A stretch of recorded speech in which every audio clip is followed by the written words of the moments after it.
Ignite presentation is all about teamwork. And as you're aware, it's also on a bit of a timeline. So when that brief audience participation part comes along, please speak up promptly and we'll all be fine. Thanks. So as you might already know, the cabinets in your National Herbarium are much more than meets the eye. They might look like metal cabinets filled with old paper and flattened plants, but the magical combination of plants and dates and places makes it possible not only to study countless aspects of plant life across the Canadian Arctic, but also to track changes in plant life through time, all while following the fascinating footsteps of some heroic or tragic or dastardly or divergent characters who walk the north with their trusty plant presses.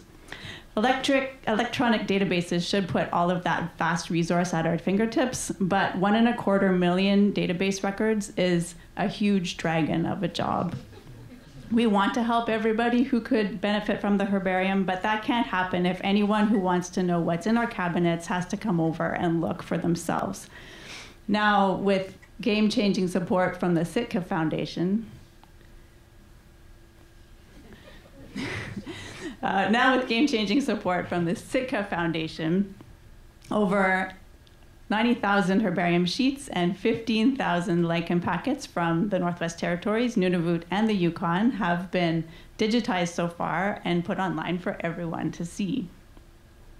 This is thanks also to an amazing team that found and barcoded and classified those specimens and took their pictures, all while keeping amazing care of them so they'll still be in great shape for your grandkids.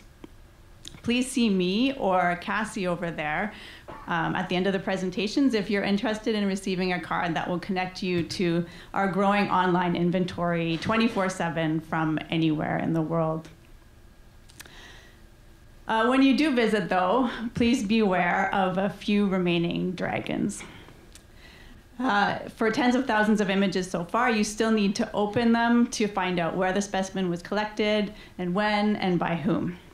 That means if I want to find all of the specimens collected by, say, Erling Porselt, that famous reindeer botanist, typing his name into the search criteria won't help you find them all.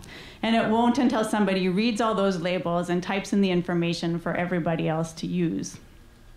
Right now, someone is Kim.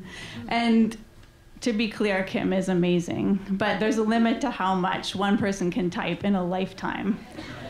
So we're recruiting.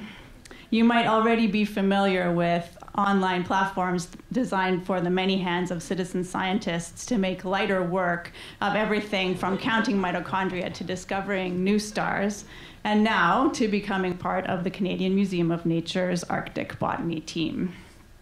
Here's how it works.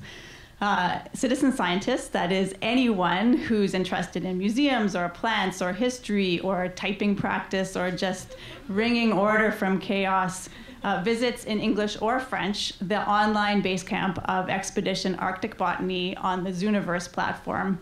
They're welcomed with some introductory information and a fun tutorial.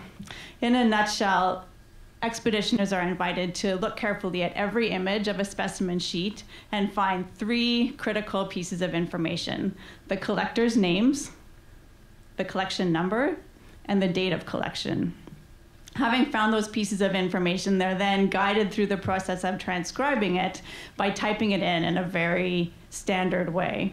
So in this case, our friend Dr. Porselt was collecting with his assistant, Auguste Breton, who later left botany to become an aerospace draftsman for some reason. But this buttercup from the Yukon's Canal Road was Dr. Porselt's 10,824th specimen. And they collected it on July 3rd, 1944. So that's pretty fun and easy, right? Let's try the next one together. Who collected this specimen? Margaret Oldenburg. The collection number is 47-106, and she was collecting on James Bay back on September 6, 1947. A lot of our specimens have cool handwritten labels as well. Who collected this one? That would be the same John Ray who received unwelcome news of the doomed Franklin expedition back in 1855. I have to go now, but please watch for the launch of Expedition Arctic Botany and join in. Anytime you or someone you invite types information in, you're conquering the unknown. You're having fun and you're learning new things. You're fighting herbarium dragons along with Kim. And you're making it possible for everyone to find those specimens and use them to make the natural world a better understood, better protected, just better place for all of us.